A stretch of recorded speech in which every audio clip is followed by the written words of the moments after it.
Hello, everybody, and welcome to a special edition of the Game Informer Show. I'm your host, Ben Hanson. On this special edition, it's taking a very King of Kong-ish turn. We're joined by Walter Day from Twin Galaxies, Billy Mitchell of Pac-Man and Donkey Kong fame, and Brian Koo, who you might remember from the documentary King of Kong for saying this. Anybody wants to see, there's a Donkey Kong kill screen coming up.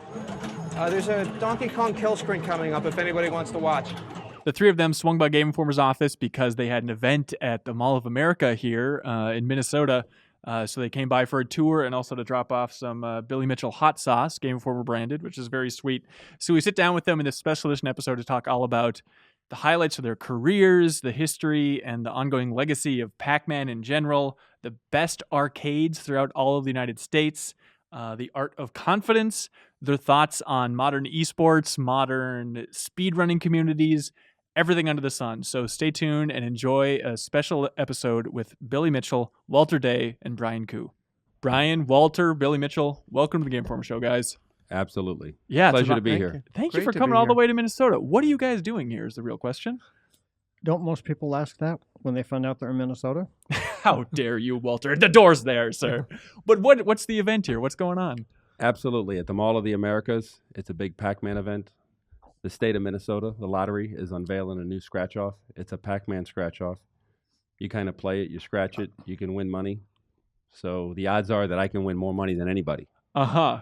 So that's why we're here. I see. So you're going to be at the Mall of America. You were there on Saturday by the time this airs.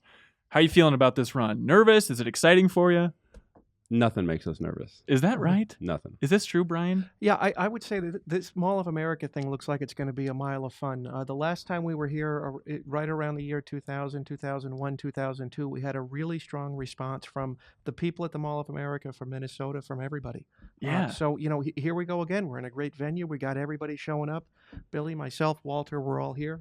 All the ingredients of a great show. Yeah, absolutely. And Walter, you're key to point out this is the 10-year anniversary, or pretty close to it, to the release of King of Kong, right?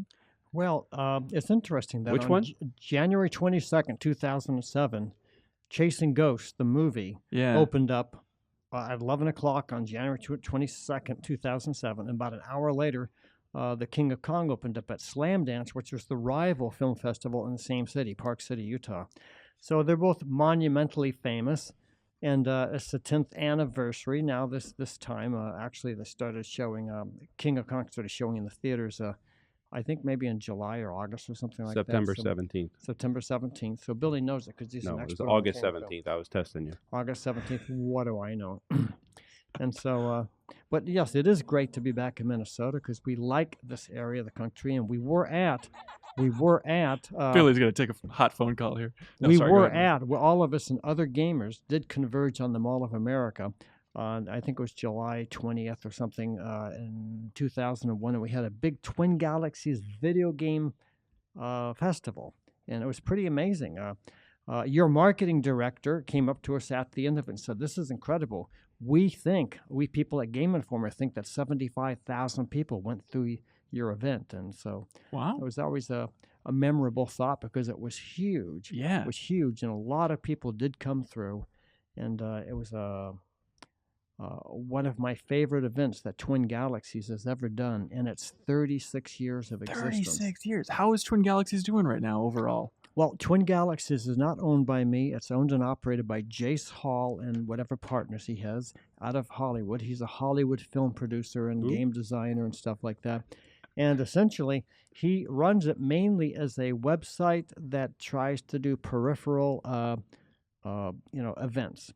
And I don't follow it too closely. So if Jace were here, he might say, "Well, wait a minute, Walter, we're not just a website. We do this and this and this and that." So, but the point is that I think he's doing a great job. Yeah. And he's doing it differently than I would have done it, but he's doing a great job in keeping the brand name alive and continuing to support competitive gaming and the culture of gaming. So 36 years ago, what was the industry like? Well, I would love to have your perspective on this. Well, of course, it was all coin operated. Of course. It's very interesting that there was already before the video games really became known or became available, there already was a huge industry set up to operate coin operated devices in laundromats or restaurants or the hallways of buildings, stuff like that. But they specialized in pool tables, jukeboxes, other kinds of weird old arcane, Pinball. primitive pinball Sure. and stuff like that. And suddenly, when video game came to life, it's interesting that it had its first incarnation in the coin-op world. It could have gone some other way, but it went into the coin-op industry that was already set up, and that's what made it come into people's awareness so fast, because there was already an industry set up to go and promote it and get it put in places to make money. So the industry was, I think it got up to be about an $8 billion industry, and I think that there were about 350,000. No, that's not correct. I think there were about 450,000 games out on location at any given time, and I think there were 3.5 million games made during that golden age. What do you guys, I mean, you've seen so much of the industry. What do you guys consider the first great video game made, or the first great video game that you guys played, perhaps? Well, it was Space Invaders for me. Yeah, first great one. Just knocked it out of the park in every way. That to me was the introduction, Space Invaders. Yeah. Well, the first one I ever played seriously was Donkey Kong, because I couldn't get the Pac-Man, to be honest with you. The machine was too crowded and overwhelming, so I could get to the Donkey Kong. It's amazing that you have Pac-Man sounds blaring out of your phone. Are you not sick of the sounds of Pac-Man? Well, it isn't that. The phone company send me it already programmed. Is that right? Yeah, I'm Billy Mitchell. So they said, Billy Mitchell, we have to get you these Pac-Man sound effects on this phone. But that's amazing. Do you play muted? Are you just numb to the sounds of Pac-Man at this point? No, normally I do it and have fun with it, because each day I come across somebody like yourself. Yeah. Who, I can entertain very easily, because I guess it's entertaining, the fact that I do that. I've actually been places where I'm trying to move somewhere quietly and I don't want anyone to realize I'm trying to get something done, and suddenly my phone breaks out into Pac-Man, and all of a sudden I'm discovered. You're trying to sneak up on that Pac-Man arcade machine. I Yeah, get it. absolutely. Brian, what's the first great game you remember playing? Well, I'd say the first great game I remember playing was Pac-Man. Yeah. I played it the year it came out, and I was hooked. Like Billy said, it was so crowded, so tough to get to one. At my arcade, I used to have to wait in line for 30 minutes, 45 minutes just to play one game, then go, play for about a minute and a half and go in the back of the line again. That was the first great game. Do you guys have an attachment to Pac-Man as a character in any way? Do you keep up to date on the new kind of 3D platformers that they've been making with Pac-Man, or Pac-Man Ghost Adventures? I think they have a TV show. Do you guys feel the need to stay up to date on that stuff? Well, no, but every time something happens, something new, friends in the industry, friends at Namco, Yeah. make me or make us aware of it. There's a new event, there's something coming out, there's something to be unveiled. Very often they want us there. They want us there to help celebrate or bring notoriety and attention to it. Sure. It's kind of like Mickey Mouse. It's something that doesn't fall by the wayside. They just continue to evolve and change and add it into the culture. So that's why I think it's kind of not going anywhere. Yeah. It wouldn't go anywhere if there was never another game of Pac-Man played. It would still exist in its own formation. Yeah, still fun. Brian and I, we go on road trips together. We go on great adventures together where we visit interesting modern arcades as well as old antique arcades that have been around for decades. And quite often we find the latest iteration of Pac-Man available there and play it. And some of them are amazing, like the big Pac-Man Battle Royale. Yeah, where that's you great. actually get up there and you compete. Then what was the other one we played, Brian, the other day? It was the World's Largest Pac-Man. Was that what it's called? Yeah, I think it came out from Bandai in 2013. World's Largest Pac-Man, just an oversized Pac-Man game with LED lights making up the maze in the screen display. But it had enormous. a head-to-head game component that was quite interesting. So Yeah. that's the way they're doing it. They're beginning to put the spin on Pac-Man that it's a head-to-head kind of competition. As Yeah. opposed to just a one-up playing, then a one-up playing. Yeah, and the something like truth that. is, with all these new releases of Pac-Man, with all these reincarnations of Pac-Man, not one of them is bad. Everyone's an improvement. Everyone's a step forward. The original player, us, we still want to play it and compete. Yeah. And it appeals to the whole broader audience as well. I mean, everyone in gaming, every gamer out there. I'm going to introduce you, Brian, to a game called Pac-Land, just to really shatter your belief that every Pac-Man game is good. Well, Yeah, what, you mean the remember when they original said they go Pac-Man? on the road? What's that? When they go on the road Yeah, together? yeah. I always skip those trips. Is that right? Yeah, you Why he's is not- that? he's not invited anyway. I Yeah, understand. Yeah, you'd have to understand these two. Oh, I but see how it Pac- goes. But Pac-Man's legacy is monumental. Yeah. What about Monumental. like in an early issue of Playmeter magazine? I remember reading a review from Louis Boasberg, who was a famous guy who had a big company that distributed games and put games out on location. And he was telling his experience because he had been in the coin-op industry for decades. And he says, we walked into the mall, and down at the end of the hall, we saw a huge crowd of people around something. As we got closer, we saw that it was a Pac-Man machine they were gathered around, except that it might have been Miss Pac-Man at that time. But what was interesting was that he says it was all girls that were crowding around the game to play. And he says this was new. We had never seen this before. What the point was that Miss Pac-Man and Pac-Man had brought the female audience into the arcade, which was something difficult the arcades could never manage to pull off until Pac-Man and Miss Pac-Man made that happen. Do you think why do you think it was had such a broad appeal? Because I was playing it. Is that right? And everyone's like, gotta get over, see Mr. Mitchell. No, but the fact of the matter is it wasn't a shooting game. It wasn't. Yeah. It was a fun, cute, laughable game. It was colorful. It was charming. It was very non-intimidating. Right. Yeah. And it didn't really demand too much skill set. It just it was straightforward. Thanks a lot. It was straightforward how to play it. And any Neanderthal can play it. Yeah. And most of those girls were getting perfect scores anyway, way back on, because it's so easy to do. Yeah, yeah. So essentially, Miss Pac-Man and Pac-Man essentially rolled out the red carpet for the lady gamers. There had already been lady gamers going into the arcade, but not on these numbers. And once these numbers became these numbers, it changed the financial complexion of the arcade and made it something worthy of doctors and lawyers and dentists getting financially involved. Once that happened, arcades were everywhere until they were literally 2 or 3 in the same little town, and they made each other go out of business. Of course, it's beautiful. All right, real quick. Go ahead. One thing that's applicable to Pac-Man is it takes under a minute to learn. It takes a lifetime to master. Right. Very few games fit into that category, and when you get a game in that category, you have something extraordinary. I'd also want to talk about, you said, well, what made Pac-Man so good?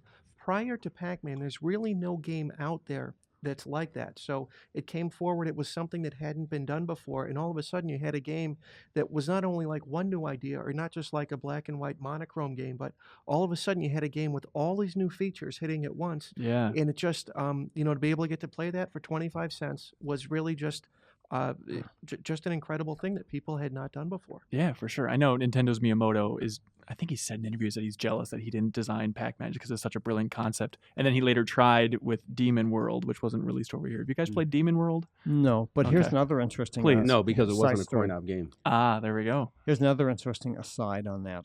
And I don't know if you'll be able to, when you're editing, put the image up, but when Rally X came out at the same time as Pac-Man, at the same show, Namco and Midway, which was releasing in America, was sure that Rally X was the big winner and that Pac-Man would be a so-so game. But of course, Rally X. Who out there remembers Rally X? Leave a comment if you remember. Pac-Man went out to become the greatest game, and Rally X is just a historical footnote, except for people who love it, which is well, I'm on my way to breaking the world record on Rally X, so we're going to make that the biggest game going. Absolutely. But please realize that Rally X is an extremely good game. Oh, really? It just didn't reach the marquee stratospheric level that Pac-Man did. But then, what does reach that stratospheric? Yeah. Well, one thing that I often discuss with people when I go to different venues, for a lot of people, myself including, Pac-Man was probably my initial introduction to what at the time was like a computer. It wasn't intimidating. It was fun. You could play it, you could laugh at it, and again, it was the first step into a new world. Yeah. Which obviously, where did computers bring us to? Yeah, exactly. Back then, computers were intimidating. You didn't want anything to do with them. That was for geeks. How dare you. So do you think that you guys have been playing these arcade games for so long? Do you have an inherent interest in game design now? Do you have a lot of conversations with game developers, whether or not they even were involved in the creation of these arcade games, just in general? Do you talk to game developers often? Well, we're constantly meeting game developers, whether they be people from the golden age who design games and are still around, or whether it's someone new coming out with something and they want us to test something. So there's a constant informal interaction with game developers.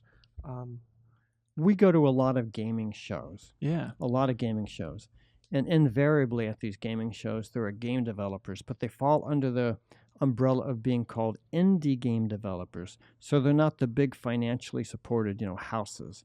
Shops that build the big games at great expense. They're people who are really got all the skill sets, but they don't have the financial breakthrough yet, but they have great ideas, and quite often they'll be there and they'll show us their Like the other day, and I do trading cards. I don't know if okay. the people who are watching the show, I do what is probably the premier, maybe even the only set of trading cards for the video game and pinball industry, as well as science fiction and biographical stuff. But I do trading cards quite regularly on indie game developers because I'm so impressed with their what they produce. That's the Billy Mitchell card for you. In fact, Billy's going to autograph cards for everybody here at the place before we leave. Oh, great. Thanks. Looking good, Billy. This is a hell of a shot. I learn about these things as we go. Yeah, Is that right? but just to finish the Sure. thought, we do have this interaction with them, and they are very skilled. But some game developers just haven't managed to make it into the fold yet on the higher upper echelons and get. A lot of the ones that I interact with, they see me, they talk, they want to talk about games. Ooh, I want to see you play this, or how'd you learn that? Yeah. Oh, tell me about this movie, or tell me about that movie, or this scene, or that scene. The idea of talking to us, or us talking to them about something new, that just doesn't happen, not often. Billy Mitchell, how important is it to be confident in your life and in one's life in general? Let's get philosophical here. How far has confidence alone brought you? Why is it important? Confidence is belief in yourself. It's belief in your goals. A goal without a plan is nothing but a dream. So you have to see yourself step forward each day. And if you don't have confidence in yourself, nobody will have confidence in you. When someone with confidence steps into a room, you can actually see it radiate from them. It gives the other people in the room a level of comfort. So, did you learn this lesson in your 20s, in your teens? Where were you at? I began learning it way back when. He learned it all from me. Is that right, Walter? Yeah. No, but the truth is, I continue to learn it every day. That's the actual truth. Okay. It's the process of redefining your values through growing maturity and growing wisdom. You redefine your values, and as your values become uplifted more and more and more, so they're more life-supporting and higher moral reasoning, with that as your mindset and just your lifestyle, it's easier to be more confident because you know that you're bringing something valuable to give to other people. Once you're at that stage, then you're worthy of being a leader. So Billy's a leader, but he's a leader because he has good values that are worthy of leading people with. Well, I would agree with everything he says, except I don't know anything about the maturity part. Not at all. Well, we're still working on that for Billy. Neither do they. That's why they're sitting here. Is that right? Yeah, okay. true. You guys are a good, But good team. I have to use every ounce of energy in my body right now to speak a little less to give others the opportunity. Is that right? I'm doing good so far. Do you like to listen to your own voice? Are you that type of guy? He loves it. No, apparently you do, though, because you invited me here. That is true. That is true. Now, that's confidence. Yeah, confident knowing Billy Mitchell's a good get. Hell yeah. Walter, I want to ask you about Twitch and the speedrunning community. How much do you think I don't know, do you follow the speedrunning community, especially the live streaming stuff like Awesome Games Done Quick, Summer Games Done Quick? Do you keep your eye on that scene at all? Well, no, I don't actively watch it, but I'm completely understanding what it's all about. When a game is made, there'll be a normal way of approaching it, like maybe a high score. Of course, as time went on and high scores maxed out on some games, then they started doing speed runs to prove that they could have the organizational intelligence. They're trying to prove that their organizational intelligence is superior to someone else's organizational intelligence. And the standard for proving that would be how to figure out the dynamics of the game to get through it faster and more efficient. Well, more efficient means faster than someone else. So what you're really doing is it's bragging rights. It's showing that my intelligence is so much more organized than your intelligence. You behave yourself. So much more than your intelligence that I will be able to figure out the dynamics of the fastest way through the game. So you find it fascinating. It's still a real challenge with it's completely valid. It's just different than high score based. Sure. Billy Mitchell? The difference that he's leaving out because he's trying to be a gentleman is the first person that did it had to do it. He had to do it without any help. He couldn't watch. He couldn't see any recordings. He couldn't see anything streaming. It's what we call he had to learn it in the raw. He had nothing to work with. This is a speed run or? Right. Okay. Then what happens later on is others see what it was that the person did, what they achieved, what they created. And now they say, oh, and they learn it. And so they twitch it a little to get faster. It's like saying, gee, Neil Armstrong got to the moon first, but I got there in one less day. Big deal.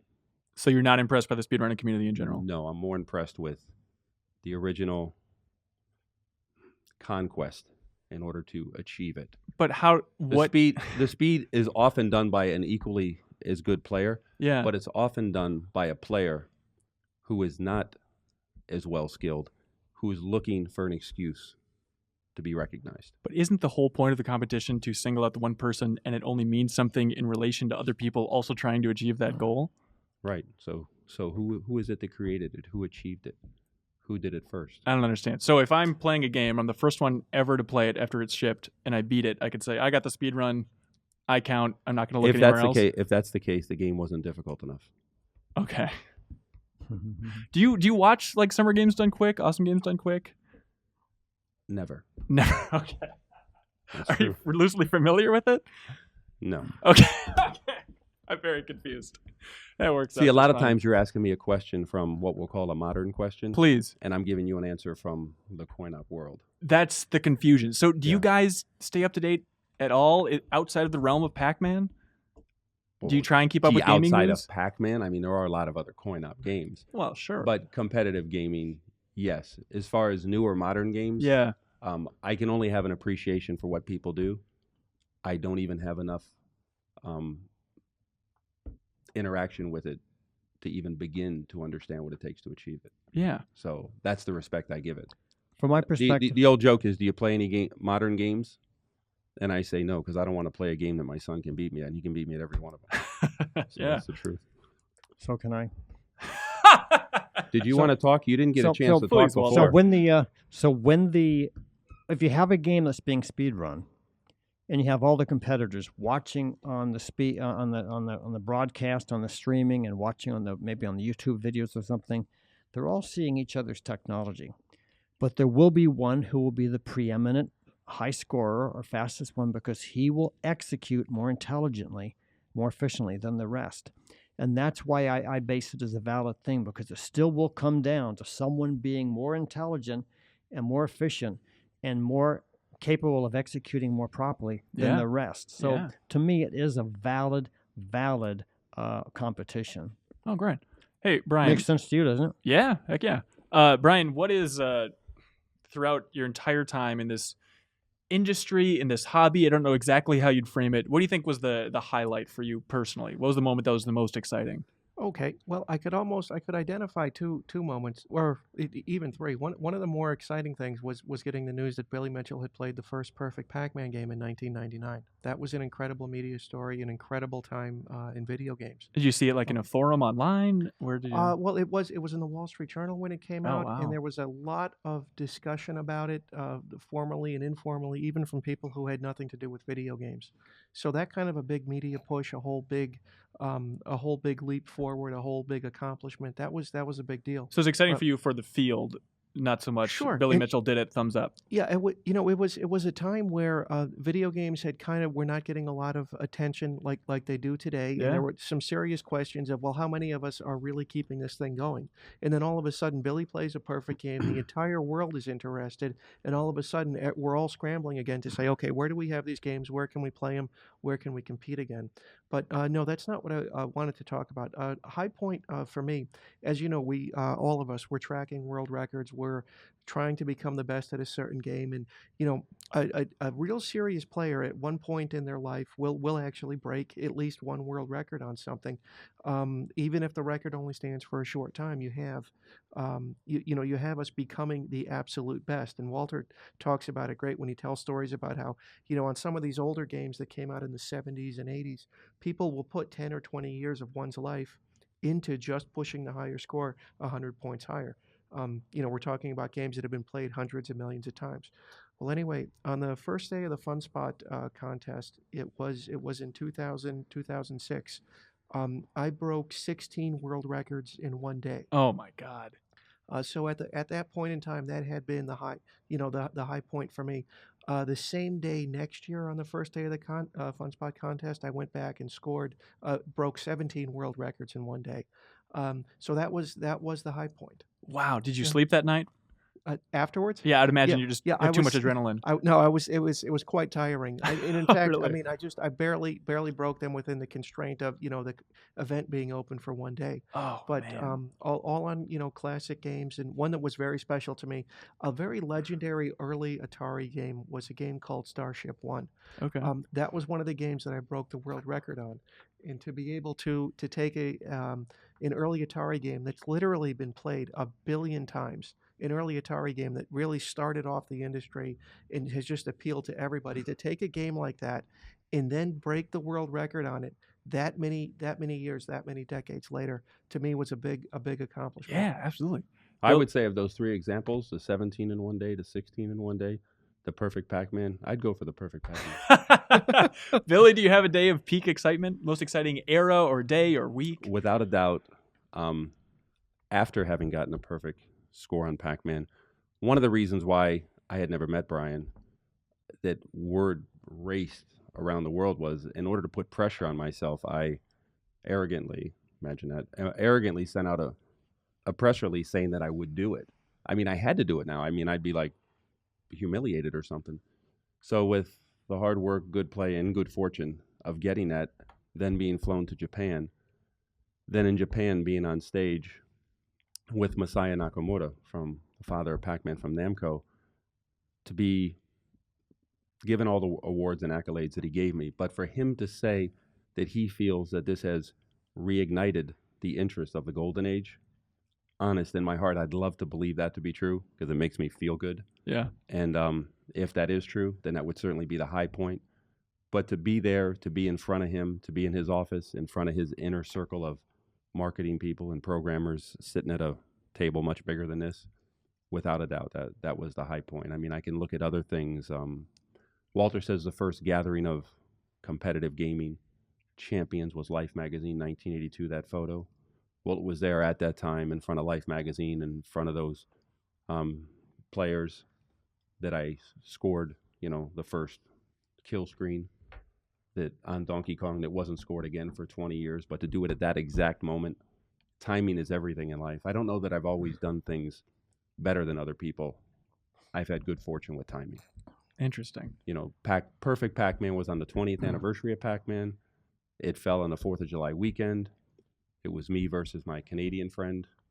He wore a cape and he called himself Captain Canada. Well, I mean, this was as much as I was going to do. I wasn't going to wear a cape, Captain America. Of course. But timing always worked in my favor. Always. Yeah. It's nice to hear you have so much respect for the so-called father of Pac-Man. He passed recently as well, right? He did a couple months ago, and no, he truly treated me, I mean, with more kindness than I could ever imagine somebody would. Just the gesture from the heart, everything he did was so flattering. Every time I did an interview and I tried to speak about him, that information would be sent back to him. That was my way of staying in touch and in contact with him. Oh, nice. That's very sweet. So his family had a very private funeral, family only. And maybe it's good they did that, because otherwise it was my full intention to be there. And well, maybe I have more work to do here and I shouldn't be running off doing those things. Sure. Walter, is there an era or a day or a time in your career that really stands out as just incredibly exciting? The first score that was ever sent to Twin Galaxies. Oh. Well, when I opened Twin Galaxies in November of 1981, I couldn't believe how much happiness it caused, because I opened up the arcade, not really to have an arcade to make money with. I opened up as an excuse to be able to play more video games.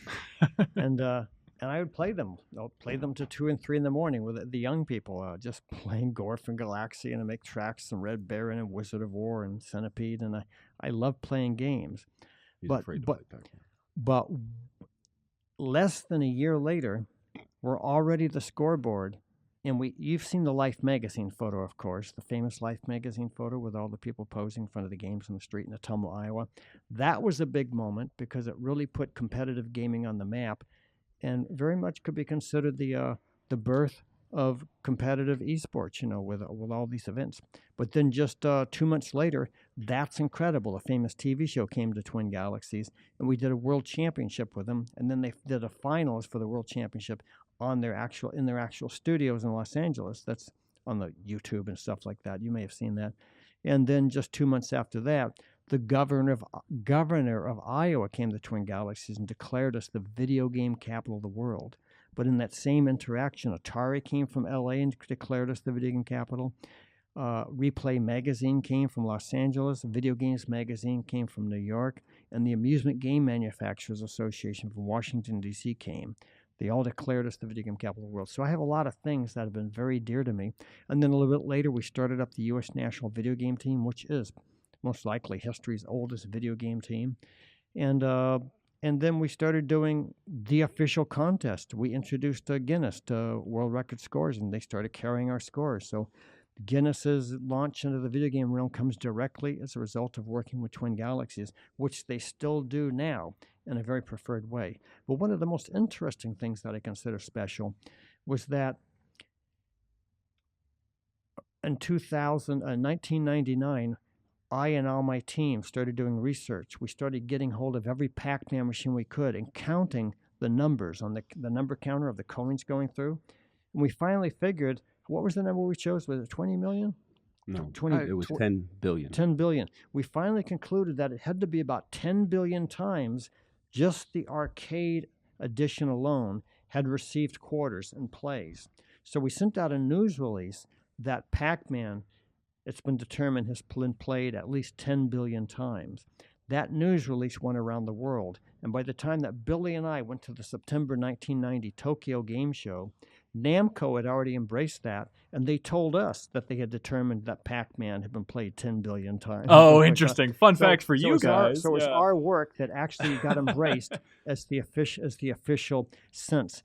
And when I was with Vending Times Magazine, which is one of the ancient, it goes back 70, 80 years, Vending Times Magazine out of New York City, they did a huge, colorful, multiple-page spread on me and Billy with Masaya Nakamura, who recently passed away, shaking his hands and giving him an award where we issued an official proclamation declaring Pac-Man the game of the century. Nice. And Namco is blown over, and there were some beautiful articles and pictures in Vending Times. And I said to them, wow, you really gave us a lot of attention here. And the editor looked at us surprised and says, well, this was a big story. This is a big deal what you guys did. So that is one of my fondest moments. And, of course, in that same weekend, Billy was up on the stage being recognized as the Gamer of the Century by Masaya Nakamura. Oh, wow. But see, I've talked about how timing was everything. The research, it came together at that time. It came together on the 20th anniversary, much like when a car is 20 years old, there's a renewed interest in it. They were coming out with the 20th anniversary edition of Pac-Man. The Tokyo Game Show, all of these worlds collided together. So to be able to do the perfect score at that time and all that energy concentrated into one place, I've even thought to myself, gee, I got to do something bigger, something that will even greater note on and on and on. And I can't put my finger on anything. It's not something within my control or anybody's control. I always tell people that, I was always there when the wheel went round. If you're not there, you're not going to win when they spin the wheel.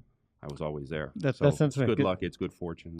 Yeah. Bill, in the past, people have complained that Billy's getting too much attention. You're giving him too much attention or whatever. It's not that we're giving him too much attention, that he would bother to show up. So he's just part of the people who are showing up. And because he was very devoted to the community and to the culture, and he was very devoted. In fact, he was very precocious about this compared to other gamers. So he's very, very devoted to the prospect that competitive gaming is a sport and it's going to go someplace. And I want to do my most to help it happen. So that's why he's in so many newspaper stories and magazine articles and TV shows, because he believed in it so much. He bothered to show up to be a cheerleader and a supporter of this whole process. I often lecture people. I go, how far do you think you're going to get sitting behind your keyboard? You're just not. It doesn't matter how good a runner you are. If you don't show up at the track meet, you can't win. Right. As far as notoriety or? Either one. Notoriety, skills, contribution to the sport. Yeah. Your sportsmanship. None of that counts if you don't show up. I meet so many angry people behind the keyboard. Mm-hmm. And I say, well, I'll be in town such and such a day, such and such a time. Perhaps I can meet you. Most of the time, I don't. So, when I do, yeah. then they do gain an understanding of what we do, and they participate, and it's really cool. yeah, so you think even the modern era, people on YouTube, competitive gaming teams, whatnot, they should get out, interact with the community more, go to gaming events. Right. Okay. They should get involved in gaming that involves the community, charities, things like that. Yeah. Yeah, when there's a kid in the hospital and he's sick, and yeah, you can go there, you can do things. I mean, the gaming companies will support people who interact with the community like that. They'll give you stuff to give away. Oh, they give you stuff because you're Billy Mitchell. No, they give me stuff because I'm Billy Mitchell and I do what I do. If I just hoarded it all and kept it in my home, they wouldn't do anything. I don't have anything in my home. I don't have a single game, anything, nothing. Probably some hot sauce. Yeah. Okay. Except for what I brought here for you. That's very nice. We have some Game Informer branded hot sauce, which we have to debate whether or not we want to crack open or not. Yeah. Well, that's actually a good point, because people actually debate over that, and they actually go, oh, what am I going to do? I don't want to ruin this thing. I want to keep it in mint condition because this is because you got to realize that these bottles that Billy makes are limited edition. Yeah. They're custom designed specifically for your brand, given to you directly by Billy, and he's probably going to autograph them to you before we leave. So you have to. But he has some other bottles too, someplace I think, where maybe we can open those. Yeah, they're up. in your trunk. They're in my trunk. Walter, you know why you're great? Because Why am I great? You're just as enthusiastic about talking about being the father of esports and founding this entire scene as you are about promoting hot sauce. I love that you bring passion to everything you do. Well, I it's not so much the hot sauce, even though it is worthy of promoting. It's the fact that you see the poster that's here. Brian, Yeah. hold that poster up. You see the poster that's here. It's got Pac-Man on it for the audio listeners. That's one thing. That's one thing that the legacy created by me and Brian and Billy and other people. We've been creating is the plethora the right word, or just Plethora? Sure.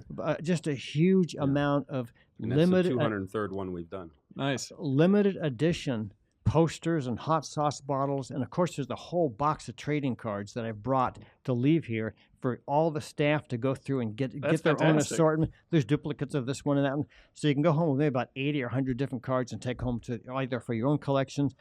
I notice that you guys don't collect things. We're big into collecting in the office, as they all saw. Take those home. So Billy's getting another I got hot a phone call call. here. Cool. So essentially, I'm very enthusiastic about the culture, the community, and not only talking about the legacy, but reinforcing the legacy by making commemorative memorabilia that honors the different milestones and the different people and the different historic events that have happened over the last 36, 37 years. Yeah. It's a very rare vantage point that we're operating from, that we actually were there at the very beginning. Like he's like the father of esports. I'm like the father of esports because it began with our initiative, and it was promoted and propelled through our just devotion and never giving up. Because we've been doing this for a long time, longer than most people who are in the gaming industry are even alive. That's very true. And some of them aren't alive. And we do these, and we always give them away. And I do that for a few reasons. Number one, it is my way of contributing. But then there's that angry guy behind the keyboard. Mm-hmm. Oh, well, yeah, he does it to make money, or yeah, he's trying to, and I've never made a nickel off that. I've made some other money, but not that. Okay. Yeah. So, And another thing about, for instance, these two guys here is they're ambassadors. They bring positivity. They embrace all sorts of people and all sorts of other people's activities. Brian goes on the road. He goes on the road at his own expense, and one thing he'll do is he'll visit any remaining arcade he can find and just go in there and honor them, congratulate them, and thank them, and just give them moral support and for a day, maybe be a part of their congregation there at the arcade. So he's driven to many. He's taken me on numerous of his journeys. He goes to many different arcades and interacts with them, and it's like literally an ambassador that brings just his goodness and his kindness and his friendliness to bear on on what they're doing, and congratulate them and uplift them in whatever way he can. So, That's a really good move. so Brian. it's a very cool thing, and he does it under his own initiative and his own what word am I looking for? He's just devoted to the culture, Right. and that's what's so special, because you're devoted to the culture. But these guys have the perspective of seeing the modern culture and the old Oh, culture, yeah. and then doing something about it. So Right. they go out there and put, a hands-on, real life, not behind the keyboard, but they get out there and they do life as opposed to just getting online and being cyberspaced. Yeah, a lot of times people will forget that this whole anything to do with video games is really, really rooted in the arcades that we saw spring up in the late 70s and early 80s. So you want to pay your Well, respect. Oh, well, not only that, but we don't want to forget that that's still a part of this today. Obviously, it's a much smaller component. It's no longer 100% of the industry, but everything that we do today is rooted in these arcades, like what Walter opened, Twin Galaxies in Ottumwa, where it's a gathering point of people to play video games and compete for scores, or just play the games, or get whatever anyone wants out of it. So let's remember that all of this is really, really rooted in that. If there's one arcade you'd recommend people check out across all of your travels, what is the best run arcade? Oh, geez, it's a very easy one to answer. Fun Spot in Weirs Beach, New Hampshire, which is the largest collection of old arcade games in the world. It's very easy to recommend them as the best. Billy is violently shaking his head. But let me throw it out this way. It's a great arcade, but recently Guinness sent us to count another arcade and count the number of pieces in it. That doesn't make it any less of an arcade. Okay. It's just Brian's not up to date on the news. Well, let me throw out this perspective. It's a good question you asked, and there's numerous ways to answer it. Fun Spot is wonderful. Galloping Ghosts in Chicago is working diligently to beat Fun Spot's head count so that they will be recognized by Guinness. So they're working on that. So we will actually be going there soon, and we will be taking our clickers, and we will count the games officially and submit that to Guinness. There's a wonderful neighborhood arcade that opened up on January 11th, 1985 in DeKalb, Illinois, Star Worlds Arcade.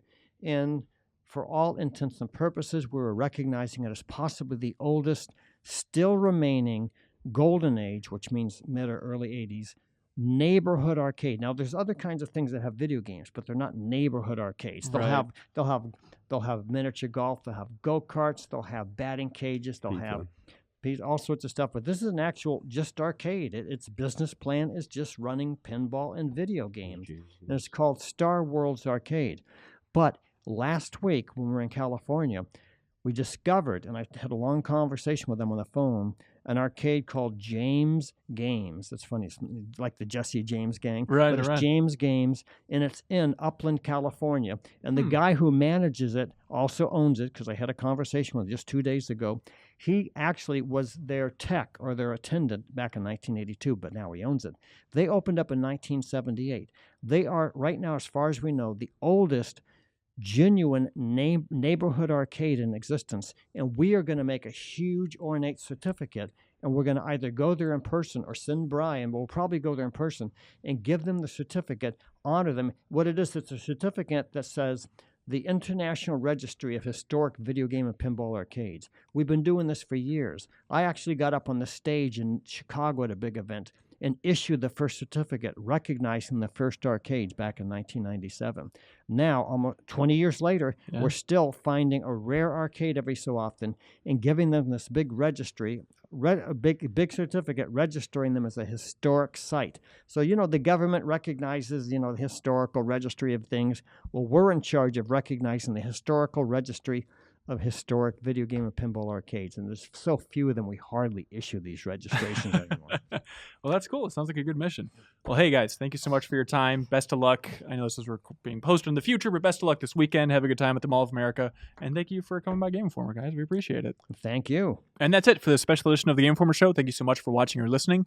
Be sure to subscribe to the audio version of the show. We have regular episodes going out every Thursday where we cover the biggest game releases, big games on the horizon, developer interviews and stuff. So definitely check it out, and thank you for tuning in.